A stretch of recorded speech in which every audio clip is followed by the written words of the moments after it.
Alright guys, the day has finally come. 30,000 watts of amplifiers about to be installed in good old Frankenstein. We've been waiting years for this to be finally on full power, and sitting just behind Frankie, we have got the amplifiers, the Crescendo 5500s, sitting there boxed up waiting to go in. But you must be wondering, we've got 1, 2, 3, 4, 5 of them. Where's the 6th one? Well, we've actually got the box sitting inside waiting for a full EXO unboxing. So let's go ahead and get some close-up shots and check out these Crescendo 5500s. All right, YouTubers, we got the BC5500 right here, ready to be unboxed. So let's go ahead and take our handy-dandy KitchenAid here and get this bad boy open. I am so excited to finally have Frankenstein at full power, guys. Ever since day one with the 2600 watt amps, we've wanted to put in bigger amplifiers. 5500s are gonna do just the trick on 33,000 watts. Holy swagalicious! Check it out, guys. We picked the right box to open. Holy shit. Out of all 6 of them, I picked the one that has the hat in it. I got this hat for my sister because she really loves it. Got some new colors with the Crescendo stickers and some cool new colors with the lanyards too. Just imagine what this is gonna do. All that bass inside that Ford Expedition. Holy shit. We know what they look like. We've seen hundreds and hundreds of these amplifiers in other people's installs, but this is the first time we're gonna have a 5500 for our own install. So there they are. Look at that heatsink. Love the orange. Always been a big fan of the new orange once they brought it out a few years ago. I want to try not to touch it with my hands because I'm such a sweaty guy when I get excited. So I'll hold on to it right here at the bottom. Look at that.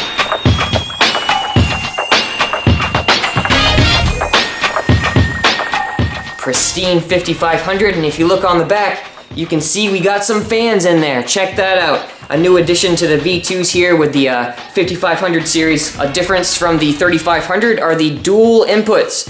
In fact, we're gonna have dual inputs on top of dual inputs with our tool makers. Obviously, we got our RCA in and out.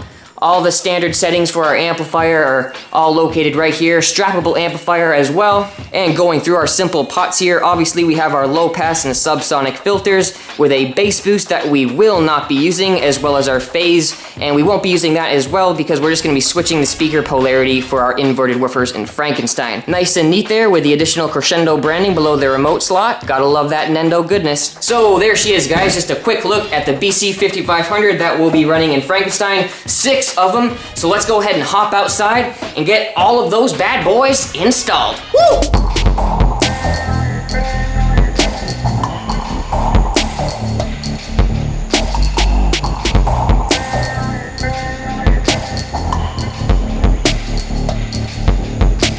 With all the batteries cleared out, we could finally start mounting our amplifiers. So with symmetry in mind, the first amp needed to be as far away from the center as possible. Doing this would give us 4 vertical and 2 horizontal, which is always a badass look.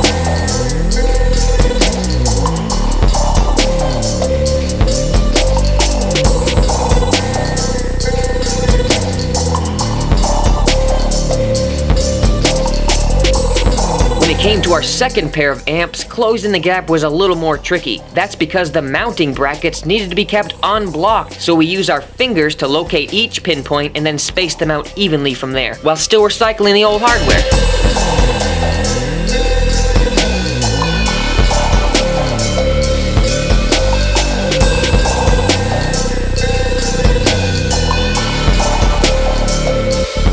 Looking good, YouTubulous. Now with these 4 amplifiers mounted, we can focus our attention into the next 2, which are going to be mounted horizontally. A little bit more tricky, but thanks to our handy-dandy little pre-assembled hardware, we're going to be able to fit it right in between these 2 little holes.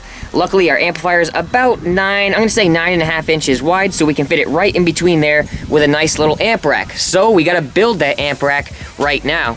We got some wood ready for us right here with some different colored Sharpies. God, I can't even talk right now. Some different colored Sharpies, so we're gonna be marking out some dimensions here. And since we literally need as much space as we can get going over into the corner of Frankenstein right there, we need to put this amplifier all the way to the end. And the same thing goes for the next one, which is gonna go all the way down here. We don't wanna cover up the whole amplifier, so we're gonna give about an extra 2 inches on the side of the amplifier for some bite, for that bolt. So the bolt hole will go about right here, and so that'll give it some nice little extra bite for some meat, you know what I'm saying? So let's go ahead and mark out the 14 inches, because that's gonna be our maximum dimension. All right, we got the line started. Definitely not perfect towards the middle there, but our marker friggin' broke down midway. So we're gonna have to use just one color, even though I wanted to use a couple different colors to illustrate some different stuff. But next, we got the full 14, and now we wanna mark out our amplifier, so we're just gonna take this marker and literally just draw around it, trace it like a little preschooler.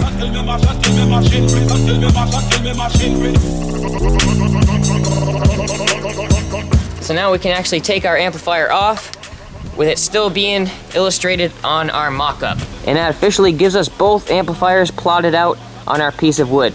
Just gives us a better idea of where we need to make our cut so we don't do anything stupid. Which brings us to our next point, which we need to mark out the exact center of this, which is gonna be about 31.5 because we got a 63 inch length. So that is gonna mark out the exact center point where our bolts are gonna go through, and then we just need to figure out how far up we need to go to make it exactly the right place to fit through, you know what I'm saying? So we'll draw a line right down the center and then worry about where we need to drill through. So there she is, a nice little indication line of where our bolts will need to go through, but now we just need to figure out where exactly to do that. And luckily we can just measure over right here of our exact points. We're just gonna measure the center of that hole to the center of that hole, plot it out right here, and then wham, bam, thank you, ma'am.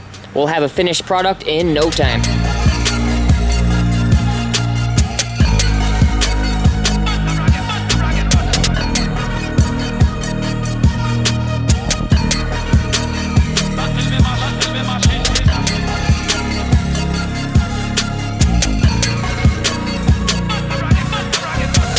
There we go, guys. That's given us a great idea of where our drill marks are gonna be. So now we're gonna take a little handy dandy pulley here and achieve a quick little effect, because we wanna cut all of this out and make it a little rounder, make it a little bit cleaner. So this will help us achieve that effect with that little circle that we see in the middle. So if you match that circle up with the circle in the middle of there, you can get a perfect half circle. So that's what we're gonna do. We're gonna put this right in the middle of our little trace mark with our pen here, and we're gonna do a little half circle, a perfect half circle, and then draw straight marks up wherever we want. So now we can go literally wherever we want. I didn't do a full one on that side. We wanted to make it a perfect half. Get right there, about right there. So now we can actually go up and curve over, up this way, up that way, and we're just gonna figure it out as we go, but it's gonna look pretty cool. As long as we have enough meat to bite in with our screws, we can come up like this and then go up to make it look like the amplifier is actually floating in between these mounting points. It's kind of a cool effect. I did it with the last amp rack, so that's what we're gonna try to do, because this is where they'll be mounted.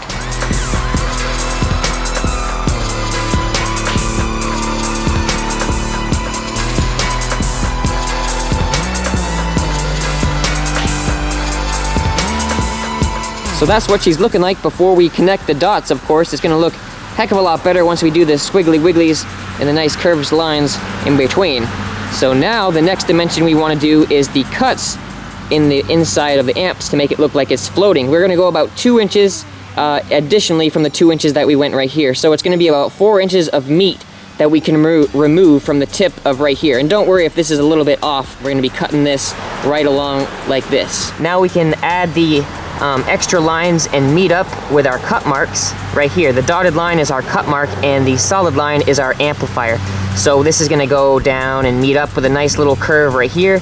This is gonna go down and meet up with a nice little curve right here. And this is gonna be all cut out and then fan out at the end so our amplifier can mount, obviously, at the ends of it right down there. So we're gonna do the same thing on each one of these, curve that one out, curve that one out, and it will slowly look like an amplifier rack.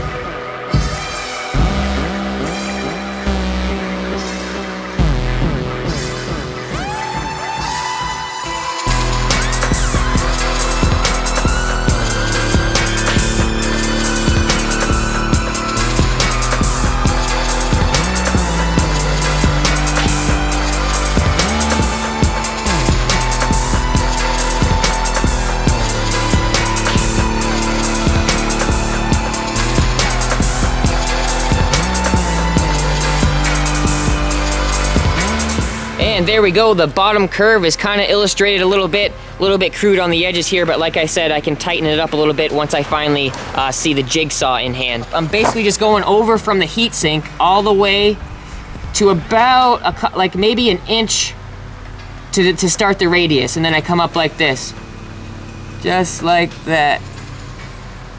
And it gives it a nice little curved look, and like I said, I can always tighten it up a little bit later. There's the perspective we needed right there.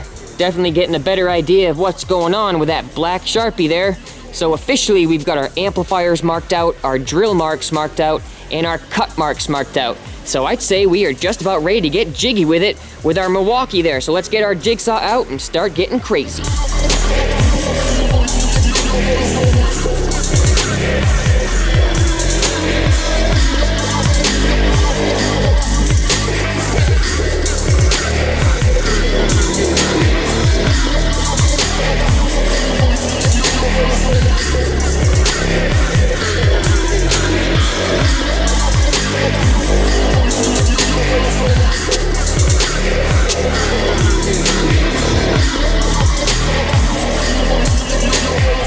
About 20 minutes and a retrace later, we've got the final product ready to go. Well, almost ready to go.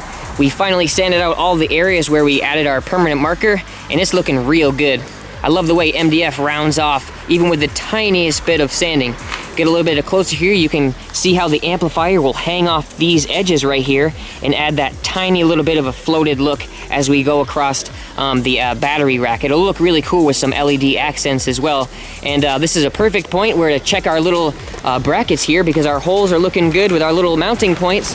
So let's go ahead and take this right here. These are gonna fall out, and see how she fits with the top going in nice, and then the bottom. Perfect fit, guys.